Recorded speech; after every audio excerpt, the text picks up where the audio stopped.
KPM. Mana Aiman ni? Man! Oh, Man!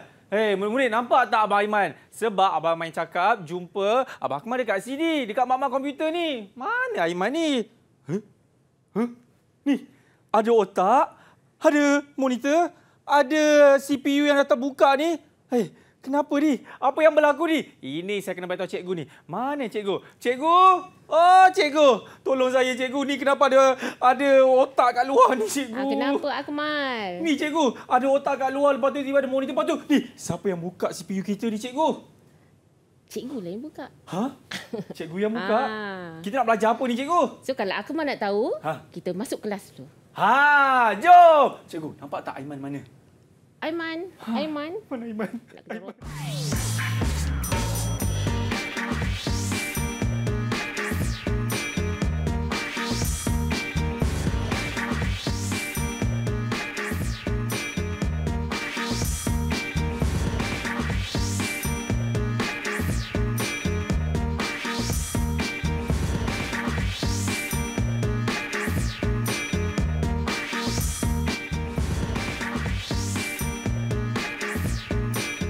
Hai, Assalamualaikum, salam sejahtera. Selamat datang ke Mendengar Atas bersama dengan saya, Akmal Nazri. Saya pasti murid-murid dah tahu dah mata pelajaran yang kita nak belajar kali ini adalah sains komputer. Dan siapakah cikgunya? Inilah dia, tak lain tak bukan. Kita bersama dengan Cikgu Nur Ashikin. Cikgu, apa khabar? Alhamdulillah baik Akmal. Akmal apa khabar? Saya cukup teruja nak belajar mata pelajaran sains komputer kali ini, cikgu. Tapi sebelum itu, izinkan saya untuk memperkenalkan juru bahasa isyarat kita kali ini, iaitu Cikgu Zaimi. Apa khabar Cikgu Zaimi? Sihat ke? Alhamdulillah. Baik, Cikgu. Kalau kita bercakap mengenai mata pelajaran sains komputer ini, saya pasti di dalam tingkatan 5 hanya ada 3 bab saja, betul? Betul. Tapi yang ini bab apa yang kita nak belajar ni Cikgu Ashikin? Dan apa kaitannya dengan gimmick kita lakukan pada awal tadi? Okey, ini adalah bab 1 bagi tingkatan 5. Okey, komputer dan impak. Okey. So untuk yang hari ini kita akan belajar tentang sistem komputer. Sistem komputer. Jadi murid-murid, saya pasti anda pun dah bersedia. Jadi tunggu apa lagi? Kita mulakan kelas kita bersama dengan Cikgu Ashikin. Silakan Cikgu. Terima kasih Akmal. Okey, kita akan lihat kepada pengenalan kepada seni bina komputer. Okey, seni bina komputer ini terbahagi kepada 3 komponen utama, iaitu unit pemprosesan pusat, UPP atau dikenali sebagai Central Processing Unit, CPU. Okey, unit ingatan serta unit peranti input dan peranti output. Okey, inilah dia gambaran kepada komponen utama dalam seni bina komputer, iaitu kita ada UPP tadi, kita ada unit ingatan dan juga unit peranti input dan juga peranti output. So kita akan lihatlah satu persatu, supaya kita faham tentang unit pemprosesan pusat, CPU yang kita sebut sebagai otak tadi kan. So inilah dia.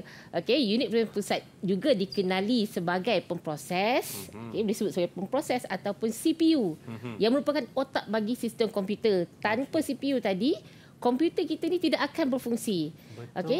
CPU ni terdiri daripada beberapa komponen. So dia ada 3 komponen yang utama, iaitu unit aritmetik dan logik, ALU.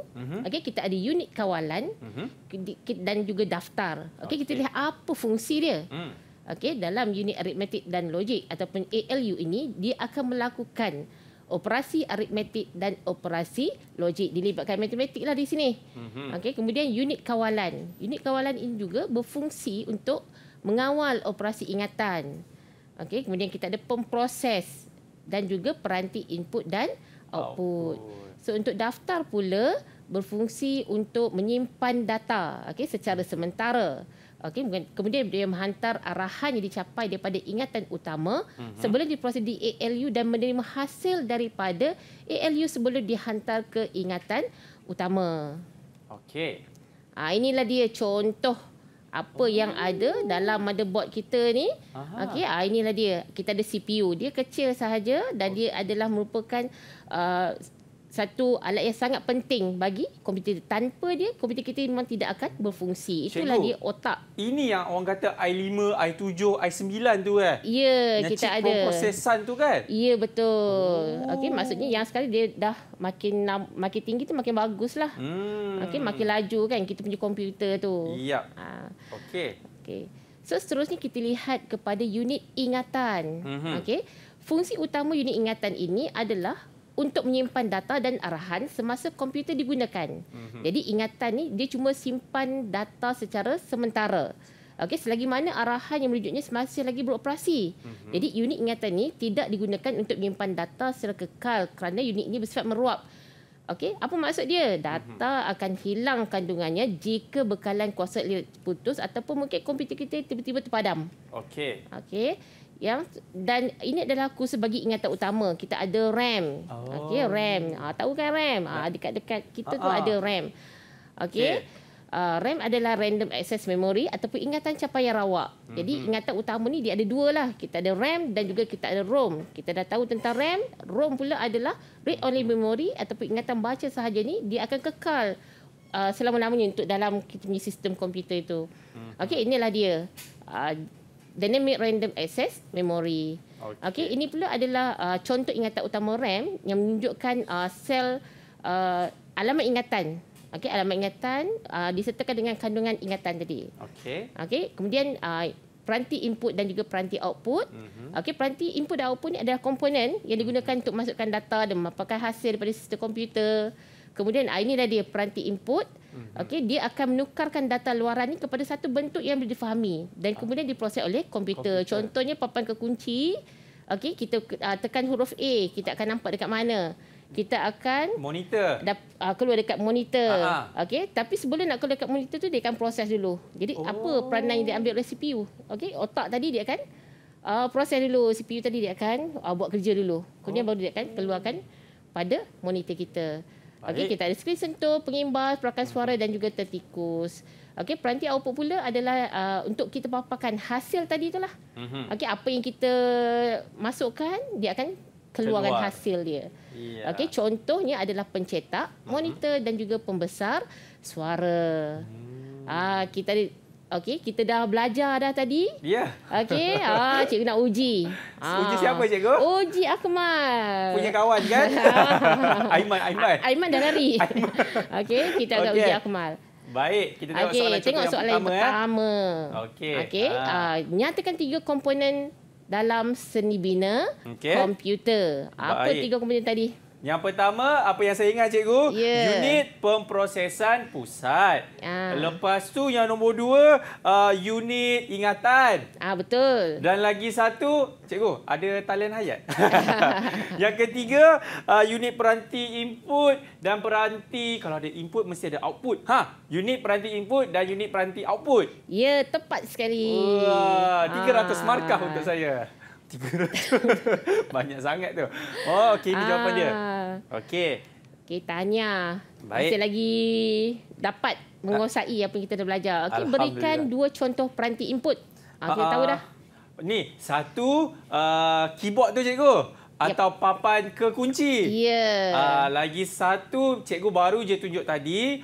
Contohnya adalah scanner atau kita panggil pengimbas, cikgu. Betul. Nak scan apa tu? Kita nak scan segala contoh macam ada kertas ke dokumen ke apa kan. Kita scan, tekan-tekan keluar kat situ. Betul. Ini cakap dia. je selalu buat cikgu. Dah biasa kan? Okey, yang ketiga. Contoh peranti output pula. Kalau yang output tadi, macam cikgu cakap tadi, kalau kita tekan huruf A, dia keluar dekat mana? Dia keluar dekat monitor. Itu satu. Lagi satu, ini cikgu, apa? Loudspeaker ataupun pembesar suara. Speaker. Sebab dia output mengeluarkan. Itu kata kunci dia. Betul cikgu? Apa yang masuk mesti keluar. Itu dia. Betul ke cikgu? Betul. Cikgu macam tak yakin dengan jawapan saya. Okey. Baik. Okey, yang seterusnya. Apakah fungsi unit aritmetik dan logik? ALU cikgu Kalau seingat saya lah cikgu kan, melakukan operasi logik dan operasi aritmetik. Ya. Kan? berkaitan dengan matematik. Tapi cikgu, macam mana kita nak mudah ingat mengenai pengertian ALU ini ataupun ALU ni cikgu? Apa yang murid-murid kena faham supaya kalau keluar je bentuk soalan macam ni kan, senang je nak jawab ni. Kalau memang untuk yang ALU ni, memang kita ingat ALU pun dah cukup. Tulis ALU pun melaksanakan fungsi, ALU pun dah cukup sebenarnya. Okey, unit aritmetik dan logik pun dah cukup. Okey, dia cuma melaksanakan proses tersebut. Itu dia sebab kalau saya melihat contoh soalan yang sebelum ini, kalau output tu kita dah tahu dah apa yang mengeluarkan, kalau input tu pun apa yang kita nak masukkan segala data kan. Yang ALU ni nampak tak, cikgu dah bagi tips dah macam mana nak jawab bentuk soalan ini. Okey cikgu, seterusnya kita tengok. Okey. Yang seterusnya fungsi unit kawalan. Apa dia nak kawal ni? Apa kita nak kawal cikgu? Seingat saya dia ada kena mengenai ingatan, pemprosesan dan juga peranti input dan output. Betul. Okey, dia akan kawal operasi ingatan tadi, kita ada RAM tadi kan, pemproses tu CPU dan juga peranti input dan output. Ini adalah soalan yang orang kata mudah sebenarnya cikgu kan? Sangat mudah.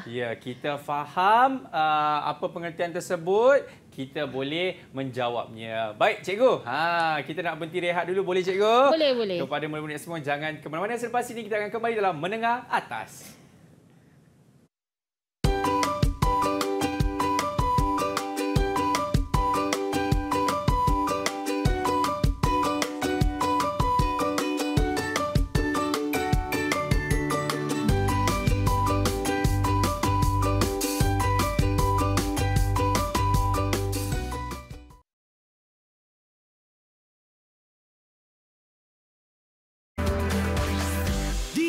TV KPM.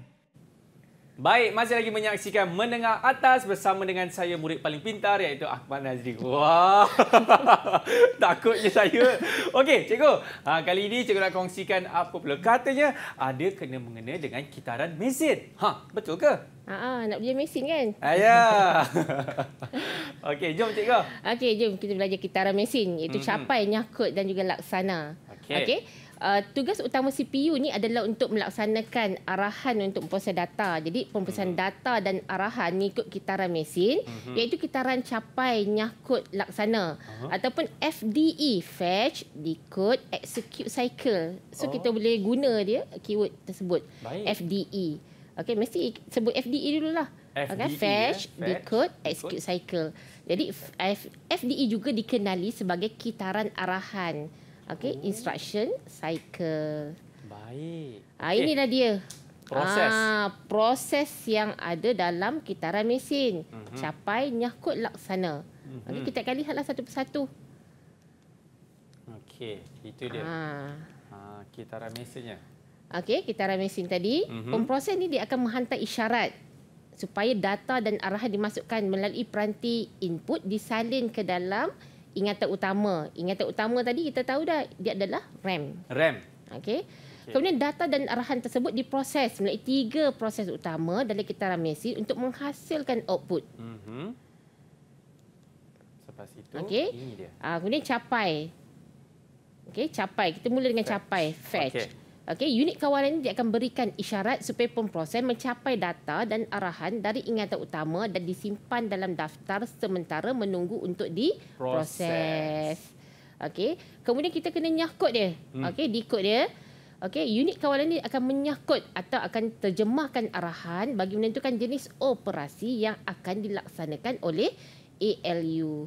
Kemudian dia akan laksana ataupun execute. Pemproses ini dia akan melaksanakan operasi aritmetik dan logik terhadap data seperti dinyatakan oleh arahan.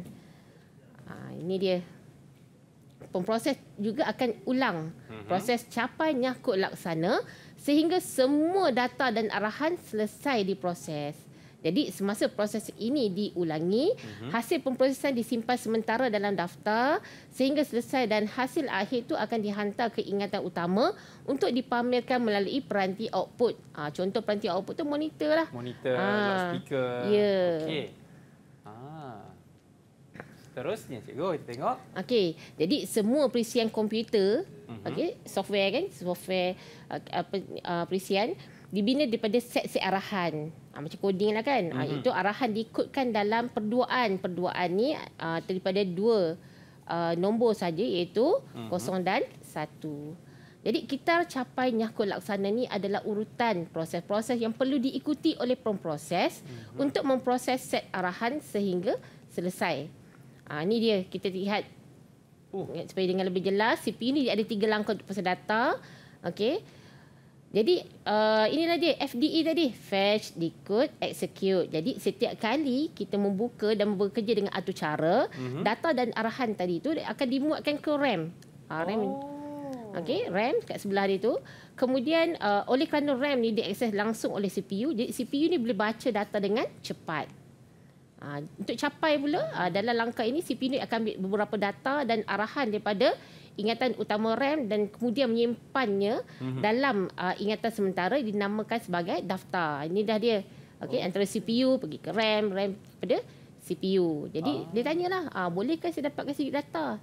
Jadi dia akan berlaku proses di antara RAM dengan CPU tadi. Okey. Lepas tu RAM sebut silakan ambil. RAM tu boleh bercakap, cikgu? Ya, RAM tu dia cakap. CPU minta data. RAM cakap ambil, silakan ambil. Maksudnya dekat sini, cikgu, sekiranya kita punya RAM dekat sesebuah peranti itu kalau lagi besar, lagi baguslah kan? Ya, lagi laju dia boleh berfungsi. Okey. Baru saya faham. Baik, seterusnya kita tengok. Untuk capai fetch. Okey, untuk ini berlaku, jadi CPU ini akan gunakan satu peranti laluan dikenali sebagai sistem bus. Jadi CPU akan mencapai arahan dalam bentuk byte di ingatan RAM menggunakan bus alamat, address bus. Okey, kita akan belajar nanti. Okey, CPU. Okey, CPU dia ada bus alamat tadi. Pergi kepada RAM ataupun ingatan. Jadi data daripada kawasan ini akan bergerak daripada RAM ke CPU dan CPU ke RAM menerusi bus data. Inilah dia. Okey, CPU dia ada bus data pergi ke RAM, RAM gunakan bus data dia kembali kepada CPU. Itu dia punya proses dia. Okey, kemudian kita akan nyahkut. Sebab kita nak faham kan? Jadi nyahkut ni peringkat CPU ni cuba nak memahami dan juga mengaplikasikan arahan. Jadi CPU ni akan menyahkutkan arahan, kemudian mendapatkan maklumat dan bersedia untuk langkah seterusnya. Jadi dia cubalah memahami arahan-arahan yang berbeza. Okey, yang ini yang terakhir adalah laksana, execute. Jadi tahap pelaksanaan ini ada di mana pemprosesan data berlaku. Jadi arahan ini dilakukan pada data. Jadi sebaik saja kitaran selesai, kitaran tersebut akan bermula semula. Proses itu akan berlaku sehingga dia selesai. Okey, itulah dia FDE, cikgu ya. Ya, FDE. Fetch, decode, execute. Ya, betul. Okey, sekarang ni kita tengok apa pula, cikgu? Sekarang cikgu ada ada soalan untuk Akmal. Cikgu pun dah terangkan tadi kan? Ingat lagi kan? Banyak kita belajar. Betul, cikgu. Baru je cikgu terangkan tadi. Kalau saya tak boleh nak jawab, tak tertinggal kat bawah. Okey, jom cikgu. Kita tengok soalan contoh yang pertama. Baik, ini dia. Okey, Raja 1 menunjukkan komponen unit pemprosesan pusat. Kita ada unit kawalan, kita ada daftar dan juga X dekat Raja 1. Okey. Berdasarkan Raja 1, nyatakan unit X. Apakah X? Ini senang, cikgu. Ini orang panggil apa tu? ALU. A-L-U. Arithmetic, apa cikgu? Logik dan unit. Ini cikgu, betul? Betul. Kalau sebut ALU pun tak ada masalah. Boleh juga? Boleh. Okey. So terangkan. Apa fungsi dia? Itu saya kena tanya kawan saya dulu, cikgu. Ini yang mengenai pasal input output tu, cikgu. Apa proses memprosesan input dan juga output. Apa dia nak buat dekat sini? ALU. Yang mana? Yang dekat sini? Fungsi X tu. Dia nak melakukan operasi arithmetic. Dan logik. Itu dia. Potong markah. Ya, setengah, cikgu, setengah. Okey. Dia akan melakukan operasi arithmetic dan logik. Okey, yang seterusnya. Okey, berkenaan kitaran mesin. Kita capai nyahkut laksana. Jadi berdasarkan rajah 2, lengkapkan P dan Q. Apakah P, apakah Q? Okey. Apakah P? Kalau P itu, kalau kita dapat lihat, kitarannya adalah capai. Jadi apa yang cuba untuk dicapaikan adalah memori cikgu untuk disimpan ataupun data untuk disimpan. Okey, dia nak capai daripada... Ya, dicapai dengan utama dan disimpan di dalam daftar. Ya. Ya. Yang seterusnya Q adalah... Nyah-kod. Ataupun kita panggil decode lah cikgu. Ya, decode. Decode ni cikgu, kalau saya tengok cikgu, merupakan satu unit kawalan menterjemah arahan ke dalam bahasa mesin. Bahasa mesin. Bahasa mesin. Saya bila tahu bahasa lain macam cikgu. Bahasa mesin. Bahasa mesin tu dia cuma tahu 0 dan 1 sahaja. Kalau kita tengok yang kitaran seterusnya laksana adalah operasi aritmetik dan logik dilaksanakan terhadap data. Cikgu, saya rasa yang ini murid-murid memang kena hafal, betul? Ya, betul. Wajib hafal. Kan? Kalau tak, dia akan sukar untuk mengingatinya. Ya, baru faham. Baik, contoh soalan seterusnya. Terakhir. Okey. Jadual satu adalah berkenaan komponen seni bina komputer. Okey, kita ada unit dan juga pernyataan T untuk menyimpan data dan arahan semasa komputer digunakan. U pula menggunakan peranti seperti tertikus dan papan kekunci untuk masukkan data ke dalam sistem komputer. Okey, so senang, apakah cikgu? T?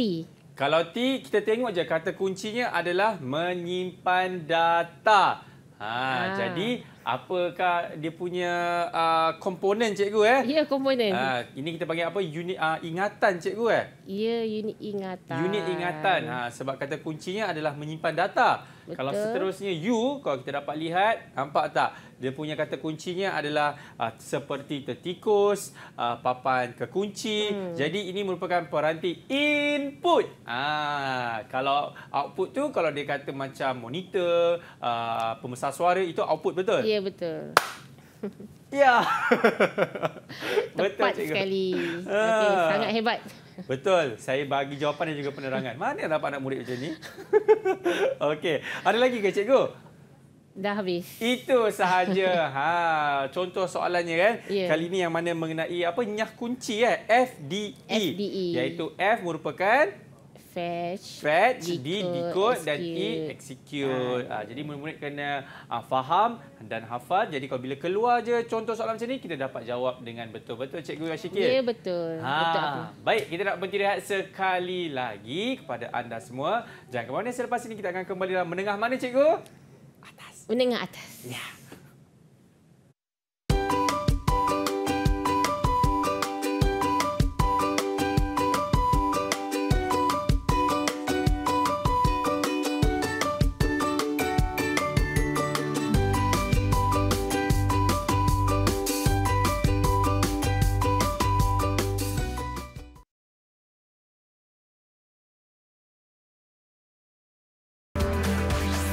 Didik TV KPM. Alright, masih lagi menyaksikan Menengah Atas bersama dengan saya Akmal Nazri. Cikgu, kadang-kadang kan saya tertanya-tanyalah apa sebenarnya asas seni bina komputer ni, Cikgu Rasyikil? Nak tahu? Nak. Okey, jomlah kita lihat. Okey, mari kita. Asas seni bina komputer. Okey, ataupun seni bina von Neumann. Okey, yang ni adalah nama orang sebenarnya. Dia lah pencipta dia.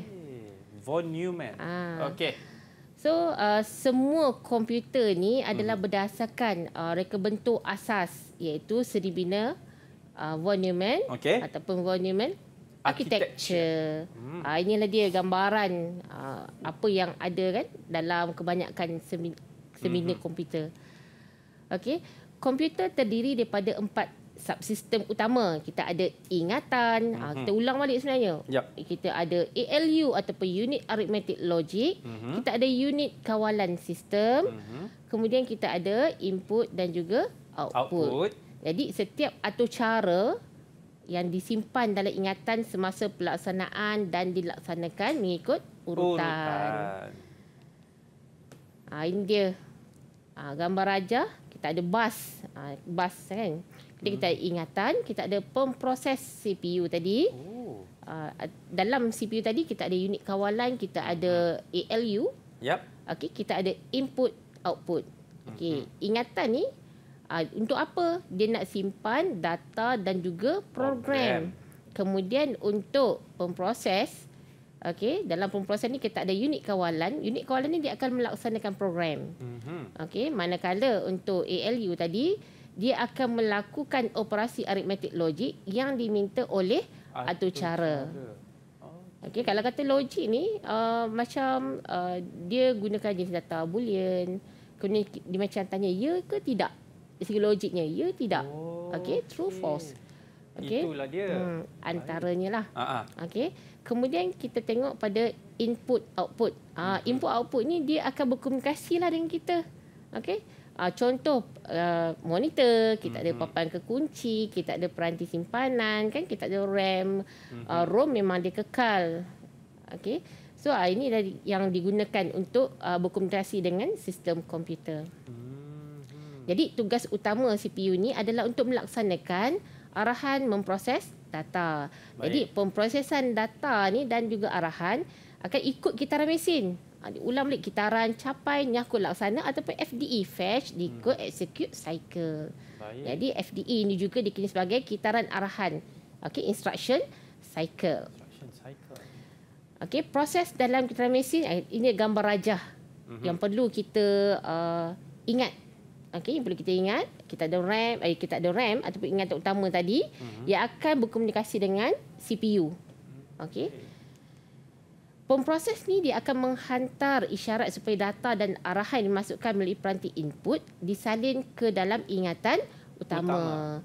Jadi data dan arahan tersebut diproses melalui 3 proses utama dalam kitaran mesin untuk menghasilkan output. Jadi proses kitaran mesin kita capai tadi, dia akan daripada unit kawalan tadi dia akan berikan isyarat supaya pemproses mencapai data dan arahan dari ingatan utama dan disimpan dalam daftar sementara menunggu untuk diproses. Kemudian untuk nyahkut ataupun decode, unit kawalan ni dia menyahkut atau menterjemah arahan bagi menentukan jenis operasi yang akan dilaksanakan oleh ALU. Okey, yang terakhir adalah laksana ataupun execute tadi. Pemproses ni dia akan melaksanakan operasi aritmetik dan logik terhadap data seperti yang dinyatakan oleh arahan. Jadi pemproses ni dia akan ulang proses capai, nyahkut, laksana sehingga semua data dan arahan selesai diproses.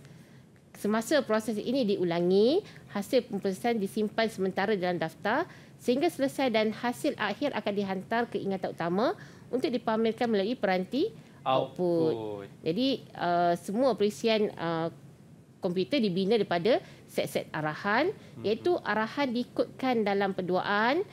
Okey, kitar capai, nyahkut, laksana ialah urutan proses-proses yang perlu diikuti oleh pemproses untuk memproses set arahan sehingga selesai. Kalau dikata arahan diikutkan dalam peduaan tu, maksudnya dia hanya menggunakan nombor 0 dan 1. Okey, komputer kita ni tak faham bahasa kita. Okey, kita type A pun dia tak faham juga. Tapi kalau kita type huruf A pun dia akan tukarkan kepada bahasa dia. Okey. Itu fungsi dia kan? Okey, inilah dia. Von Neumann. Okey, jadi pada tahun 1945 ni dia John von Neumann tadi dia mendapat idea mencipta kaedah untuk simpan atau cara komputer dalam sistem komputer. Jadi apa ideanya? Okey, atur cara dan data disimpan dalam ingatan dan digerakkan dari unit ingatan ke pemproses. Jadi konsep inilah yang dirujuk sebagai seni bina von Neumann tadi. Okey, so 3 komponen utama yang ada dalam seni bina von Neumann ini adalah CPU. Okey, yang merupakan otak kepada komputer kita. Betul. Kemudian ingatan, kita ada RAM. Okey, dan juga ROM. Kemudian peranti, input dan output. Ataupun yang ada dekat di atas meja saya ni, betul cikgu? Ya, betul. Ini adalah sebahagiannya. Semua ada dalam tu. Ada CPU, ada ni kita panggil motherboard kan? Ya, motherboard. Dekat motherboard tu kita ada CPU, kita ada RAM. Ada RAM dekat situ. Macam tadi cikgu selalu sebut CPU, RAM kan? Inilah dia murid-murid. Mungkin ada yang di kalangan murid yang tidak tahu atau tidak mengenali kan bagaimana rupa atau bentuk dia. Inilah dia. Bukan yang ini tapi yang ini. Okey. Baik, Okey. cikgu.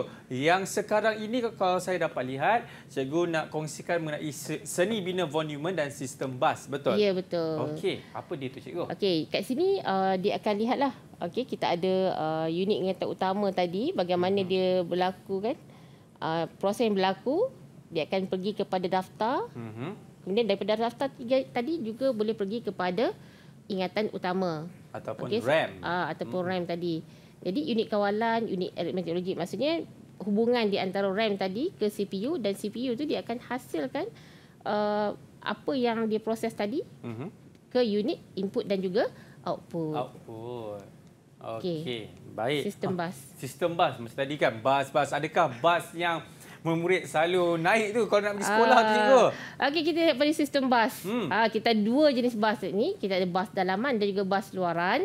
Okey, bas dalaman ni dia akan menghubungkan komponen-komponen dalaman pemproses dan juga membenarkan komponen tersebut bertukar-tukar maklumat. Manakala bas luaran ni dia akan menghubungkan pemproses dengan komponen luaran seperti ingatan dan peranti input dan output. So kita ada tiga jenis bas luaran ni, dia ada tiga jenis bas, iaitu bas data, bas alamat dan juga bas kawalan. Okey, ini dia bas data. Bas data ni adalah bas yang digunakan untuk pindahkan data di antara pemproses. Okey, kemudian daripada ingatan dan juga peranti input dan output. Kemudian dia juga akan pindahkan data antara daftar, unit kawalan dan ALU tadi. Kemudian kita ada bas alamat. Bas alamat ni digunakan untuk bawa alamat lokasi yang menempatkan data dan arahan dalam ingatan utama. Maksudnya kalau macam kita pun masuk dalam rumah, kita ada bilik. Betul. Kan? Jadi kita tahu dah bilik kita. Jadi sama juga dengan bas alamat ni, data yang dimasukkan dia akan berada pada lokasi yang tertentu dalam ingatan utama. Kemudian dia mengandungi alamat peranti input dan juga peranti output. Okey, yang terakhir adalah bas kawalan. Adalah bas yang mempunyai isyarat kawalan yang digunakan bagi mengawal operasi keseluruhan sistem komputer kita. Ini dia. Okey, kita ada bas data, bas alamat juga bas kawalan. Ini ada tiga bas tadi. Okey, dalam CPU tadi tu kita ada daftar. Daftar ni adalah lokasi ingatan dalam CPU yang dapat diakses dengan cepat. Kemudian unit kawalan tadi bertanggungjawab untuk arahan penyahkodan. Kemudian menghantar isyarat untuk mengawal bagaimana data bergerak di sekitar bahagian-bahagian CPU dan memori untuk melaksanakan arahan. Kemudian ALU ni pula akan menjalankan pengiraan dan keputusan logik, contohnya tambahan dan penolakan. Kemudian perbandingan sama dengan lebih besar atau kurang daripada, lebih kepada matematik lah di sini. Kemudian kita lihat pada bas data ni adalah untuk bawa data antara CPU dan juga ingatan. Kemudian untuk RAM tadi ni kita ada sebagai ingatan atau memori tadi tu, dia ada pada papan induk kita, pada motherboard. Okey. Kemudian kita ada bas alamat ni adalah dia akan membawa alamat ingatan tadi ke lokasi untuk dibaca atau ditulis. Kemudian yang terakhir adalah input output yang disambungkan ke bas papan induk tadi, motherboard tadi, dia akan bawa data ke dan dari peranti seperti pemacu cakra dan port seperti bas bersiri semesta, iaitu USB, dan juga tata susunan grafik video VGA, itu video. Inilah cikgu. Inilah masa yang saya nanti-nantikan. Okey, jom tengok soalan contoh yang pertama, cikgu. Soalan contoh yang pertama. Okey, kita nak tengok sama ada murid-murid faham atau tidak. Okey. Okey, jadual ada berkenaan sistem bas dan konsep asas seni komputer von Neumann. So kita ada tiga jenis bas. Okey, bas alamat X. Okey. Apakah X? X itu kalau bas alamat merupakan membawa alamat lokasi data. Cikgu? Ya. Membawa alamat lokasi data. Ya. Itu jawapannya dalam ingatan utama. Ya, ingatan utama. Okey. Yang soalan seterusnya. Okey, kita ada rajah. Seni bina von Neumann dan juga sistem bas. Kita ada dalam CPU itu kita ada daftar X, unit aritmetik dan logik. Kemudian di sebelah ni kita ada Y. Apakah X, apakah Y? Kalau X itu unit kawalan, Y itu kalau kita dapat tengok merupakan RAM ataupun ingatan utama. Ya, tepat sekali. Okey, unit kawalan dan ingatan utama. Okey, tengok soalan yang seterusnya, cikgu. Apa fungsi bas data? Hoi, ini panjang sebenarnya cikgu Tapi apa seingat saya dia merupakan memindahkan data antara pemproses ingatan dan juga peranti input dan output cikgu. Okey, tepat sekali. Ya, itu dia. Jawapan yang betul cikgu? 10 bintang kali ni. Iya, bagi 12 cikgu. Okey. Baik, kita nak berhenti rehat sekali kepada anda semua, jangan ke mana. Selepas ini kita akan kembali dalam Menengah Atas. Cikgu, ini jawapan saya rasa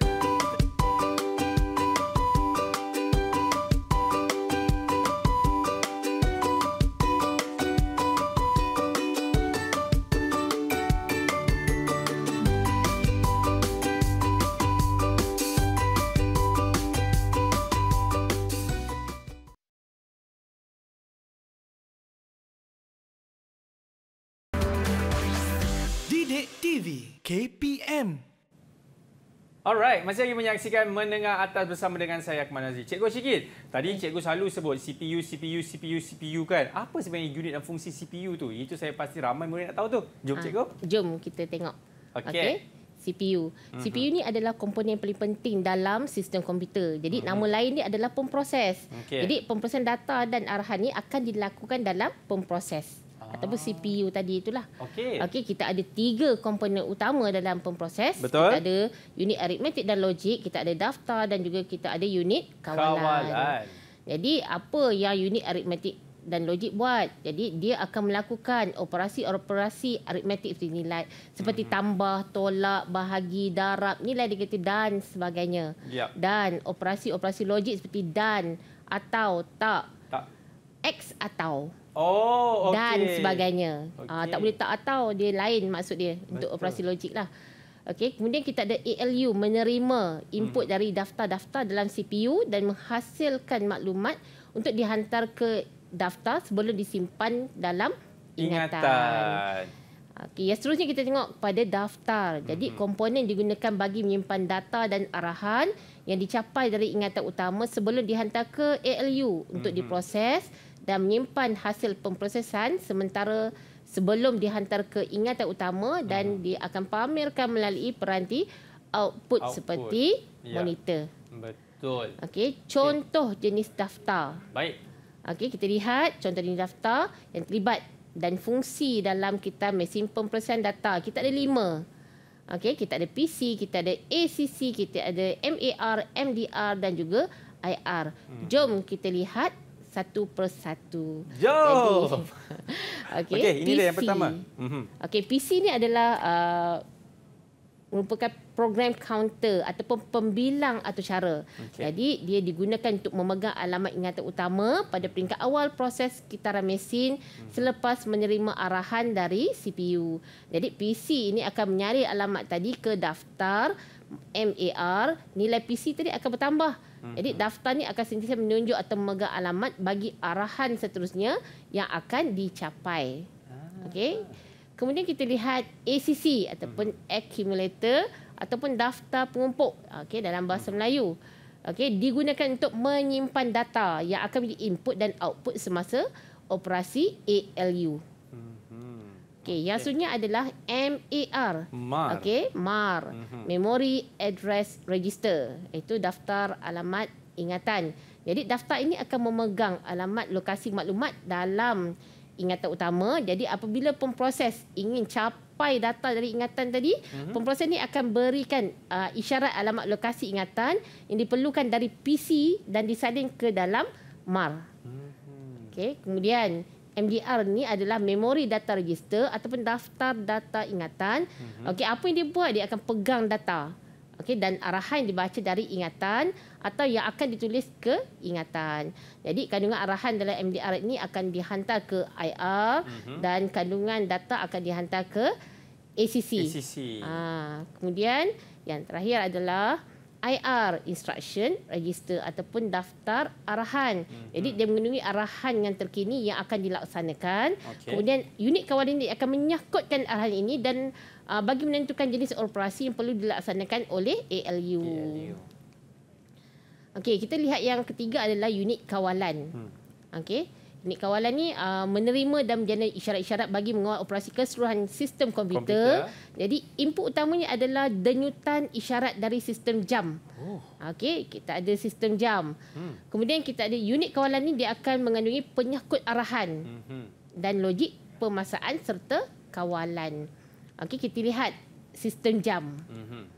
Okey, sistem jam ni adalah merupakan satu peranti chip dalam pemproses tu untuk menjana denyutan elektronik pada kadar yang tetap bagi menyeragamkan semua operasi komputer. Jadi unit digunakan bagi menghitung kadar kelajuan jam dalam pemproses, iaitu clock speed measurement, ialah hertz. Jadi 1 hertz merupakan satu denyutan atau kitaran per saat. Jadi inilah dia satu arahan yang memerlukan satu kitaran mesin untuk dilaksanakan. Jadi komputer boleh melaksanakan 160 juta arahan dalam satu saat. Akmal boleh tak? Tidak boleh, cikgu. Jadi dengan itu lebih tinggi kelajuan hertz, lebih laju komputer tersebut. Jadi kita lihat dekat belakang tu contoh kelajuan CPU. Kalau kata kita lihat kan, ni perhatikan betul-betul. Untuk Intel Core i7. i7 ni adalah yang terkini, pemproses terkini i7. Kita lihat dekat belakang dia 3.6 GHz. Maksudnya dia punya kelajuan dia sangat laju. Kita tengok pula Intel Core Duo 2.0. Lebih rendah daripada 3.6, maka dia lebih kurang sikitlah, kurang kelajuan. Yang paling bagus adalah i7 tadi. Kemudian kita ada 2.27 Core i5 kan, kita tengok pada i5 tadi. 2.27, maksudnya dia lebih baik daripada Intel Core Duo. Maksudnya yang pertama adalah i7, yang kedua yang lebih laju adalah i5, kemudian barulah Intel Core Duo 2.0. Maksudnya cikgu, kalau murid-murid nak beli komputer riba, contohlah kan, mereka kena tengoklah berapa gigahertznya kan? Kena tengok berapa gigahertz. Itu sangat penting. Lagi tinggi, lagi laju. Lagi tinggi, lagi laju, lagi bagus. Lagi bagus dan lagi tinggi harganya. Betul. Kita tengok contoh macam mana kita nak menghitung cara kelajuan pemproses dalam kiraan kitaran sesaat. Jika diberi 1.3 GHz, berapakah kitaran sesaat? Kalau tadi kita ada 160 juta kan untuk sesaat. Kita lihat. Inilah dia. Untuk 1 MHz tadi kita ada 1 juta kitaran sesaat. Kemudian kita ada untuk 1 GHz, maksudnya kita boleh ringkaskan pada megahertz lah. Megahertz bersamaan dengan 1000 megahertz. Kemudian 1.1 gigahertz bersamaan dengan 1000 juta, 1 bilion kitaran sesaat. Dan 1.3 gigahertz kita ada 1300 juta ataupun 1.3 bilion kitaran sesaat. Ini 1.3, kalau 3.6 tadi lagi banyak lah kan. Boleh kira lah. Sangat tinggi lah dia punya kelajuan kan. Maksudnya otak dia lagi laju daripada saya. Baik. Sekarang kita lihat pada perbezaan antara pemproses linear dan juga pemproses semasa, masih lagi merujuk kepada CPU sebenarnya. Jadi ukuran kelajuan komputer ni dia melaksanakan sesuatu tugasan bergantung kepada keupayaan pemprosesnya. Jadi komponen pemproses ni sentiasa dikaji dari segi teknologi pembuatan litar logiknya supaya dapat memproses data dengan kadar kelajuan yang tinggi. Jadi kita ada dua jenis pemprosesan, iaitu pemprosesan linear dan juga pemprosesan semasa. Jadi pemprosesan linear ni dikenali sebagai pemprosesan bersiri. Iaitu pemproses memproses data dan arahan secara berjujukkan seperti yang digambarkan dalam rajah yang kita akan lihat nanti. Pemproses ini memproses data dan arahan mengikut kitaran mesin, iaitu capai, menyangkut laksana, diringkaskan IF, ID dan juga EX. Dan langkah-langkah ini diulangi sehingga data dan arahan selesai diproses. Pemproses linear ni hanya sesuai untuk melaksanakan arahan yang ringkas. Inilah dia. Dia akan laksanakan satu persatu. Dia tak boleh nak langkah lah. Selepas nombor 1, dia akan pergi pada nombor 2. Kemudian nombor 3. Kemudian dia ulang lagi. Itulah ikut arahan. Arahan 1, arahan 2, arahan 3. Maksudnya kalau macam kita ni, kita terima secara berjujukkan linear tu macam kita guna PowerPoint, untuk buat pembentangan. Selepas slide nombor 1 pergi ke slide nombor 2. Tak boleh langkau kan? Itu linear lah secara berjujukkan. Okey. Baik. Ini adalah pemprosesan semasa. Okey, dikenali sebagai pemprosesan tidak linear ataupun pemprosesan selari. Jadi pemproses ini boleh dikonfigurasikan bagi melakukan pelbagai tugas dalam satu masa. Jadi dia boleh multitasking. Kalau tadi tu dia boleh buat satu tugas saja. Sekarang dia boleh buat pelbagai tugas dalam satu masa. Jadi pemproses masa ni mampu melaksanakan beberapa arahan secara serentak dengan menggunakan teknik talian pipelining. Okey. Jadi teknik ini digunakan sebagai salah satu kaedah untuk mempertingkatkan prestasi pemproses masa. Jadi teknik ini akan membenarkan pemprosesan arahan-arahan secara bertindih overlapping seperti digambarkan dalam gambar raja. Kalau kita tengok pada gambar raja yang ada ni, okey, dia buat tugas yang pertama, yang kedua, yang ketiga. Maksudnya dalam satu masa dia boleh buat berapa tugas? 2. Okey. 3. Masa yang ketiga dia boleh buat 3 tugas. Maksudnya pelbagai tugaslah dalam satu masa yang sama. Oh, ini dipanggil overlapping ni cikgu Ya, overlapping. Okey, yang seterusnya kita lihat. Jadi dia kata contoh gambaran siri peringkat pemprosesan data dan arahan mengikut getaran mesin IF, ID, EX tadi bagi pemprosesan linear dan juga proses masa. Jadi raja ni menunjukkan pemprosesan arahan secara berjujukkan. Kita nampaklah daripada nombor 1 sampai nombor 9. Mesti dibuat satu persatu tugas tersebut. Selesaikan satu tugas, baru tugas yang kedua. Tapi sebelum tu kita boleh multitasking kan. Kemudian diberikan 3 arahan untuk diproses, dan setiap arahan akan diselesaikan mengikut 3 fasa dalam kitaran mesin. Okey, jadi andaikan setiap fasa ni diberikan nilai masa pemprosesan yang sama. Jadi bagi menyelesaikan 3 arahan tersebut, jumlah masa yang diperlukan ialah 9. Jadi raja menunjukkan penggunaan teknik talian pipelining dalam proses masa. Jadi teknik akan membahagikan pemprosesan kepada beberapa fasa. Jadi setiap fasa ni dia akan selesaikan sebagai arahan dan dilaksanakan secara selari dan serentak. Ini pula adalah pertindihan lah. Pertindihan fasa yang boleh berlaku. Okey, kita nampak lah kan? Pertindihan fasa yang boleh berlaku kerana ada fasa dilaksanakan secara serentak. Contoh kat sini dia bagi dah. Pada menyelesaikan yang kedua dan juga ketiga, kita nampak pelbagai arahan yang diberikan dan dia boleh selesaikan dalam tempoh yang lebih singkat. Kalau tadi 9 ambil masa, tapi untuk yang proses masa tadi, dia hanya perlukan 6 milisaat sahaja. Lebih cepat. Okey, lebih laju. Jadi bagi misalkan 3 arahan ni, jadi 3 kitaran diperlukan dengan jumlah masa ialah 9. Kita nampak dengan jelas. Okey, yang terakhir adalah 6. Okey, ini adalah perbezaan antara pemprosesan linear dan juga pemprosesan semasa. Jadi pemprosesan linear ni dia kurang efektif dalam pemprosesan data dan arahan yang panjang dan kompleks. Pemprosesan linear hanya boleh melakukan satu tugas pada satu masa. Manakala pemprosesan linear ni dilaksanakan dengan arahan yang panjang dan kompleks. Jadi arahan dibahagi kepada beberapa bahagian dan dilaksanakan secara berasingan. Jadi pemprosesan tadi boleh melakukan pelbagai tugas dengan cepat pada satu masa. Oh, saya rasa saya punya RAM ni banyak terima maklumat cikgu. Okey. Okey, cikgu ada satu soalan. Okey. Okey, kita lihat pada pernyataan berkenaan dengan sebuah daftar. Jadi apabila pemproses tadi nak capai data daripada ingatan, proses akan memberikan isyarat alamat lokasi ingatan diperlukan dari PC dan disalin ke dalam apa? Apakah X? Apakah X cikgu Kalau saya dapat lihat dekat situ ada memberikan isyarat alamat lokasi ingatan. Jadi ini X tersebut adalah itu kata apa dia punya perkataan pendeknya MAR. MAR.